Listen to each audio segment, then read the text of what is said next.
സൂത്രൻ അടുത്ത കാട്ടിൽ നിന്ന് മൂങ്ങവൈദ്യരെ കാണാൻ വന്നതാ. കണ്ടു, പക്ഷേ മരുന്നൊന്നും കിട്ടിയില്ല. അതെന്തു പറ്റി? എന്താ തൻ്റെ അസുഖം? ഓരോരോ സംശയം ആലോചിക്കും. അത് ചോദിച്ച് മറ്റുള്ളവരെയും ശല്യപ്പെടുത്തും. അതാ അസുഖം. ഏ, അങ്ങനെ ഒരു അസുഖമുണ്ടോ? ഏത് സംശയവും സൂത്രനോട് ചോദിച്ചാൽ പോരെ? സൂത്രൻ ഭയങ്കര ബുദ്ധിമാനാ. ഏ, ആണോ? ആ, അങ്ങനെയാ എല്ലാരും പറയുന്നത്. ഹിഹി. എന്നാ പിന്നെ എൻ്റെ സംശയം ചോദിക്കട്ടെ. ഇത് ആദ്യം ജനിച്ച ആൺകുട്ടി. ആദ്യം ജനിച്ച ആൺകുട്ടിയെ ചേട്ടൻ എന്നല്ലേ പറയുക? അതെ, ഇതാണോ തൻ്റെ സംശയം? ഹ ഹ. അല്ലല്ല, സംശയം വരുന്നതേ ഉള്ളൂ. ഇവിടെ ചേട്ടൻ എന്ന് എഴുതാം. ദാ, ഇത് അവസാനം ജനിച്ച കുട്ടി.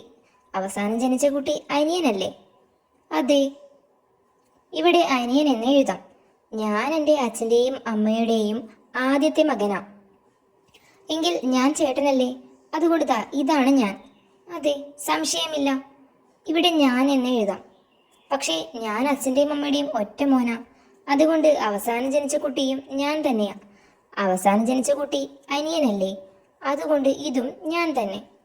ചേട്ടൻ അനിയനെ അനിയ എന്ന് വിളിക്കണ്ടേ? അപ്പോൾ ഈ വലിയ ഞാൻ എന്നെ അനിയ എന്ന് വിളിക്കണം.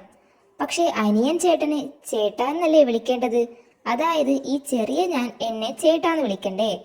അപ്പോൾ ഞാൻ എന്നെ ശരിക്കും എന്താ വിളിക്കേണ്ടത്? ചേട്ടാന്നോ അനിയാന്നോ? അതാ എൻ്റെ സംശയം. വൈദ്യരെ, സൂത്രൻ തലചുറ്റി വീണു. വൈദ്യരെ ഇപ്പോൾ കാണാൻ പറ്റില്ല, വിശ്രമിക്കുകയാ.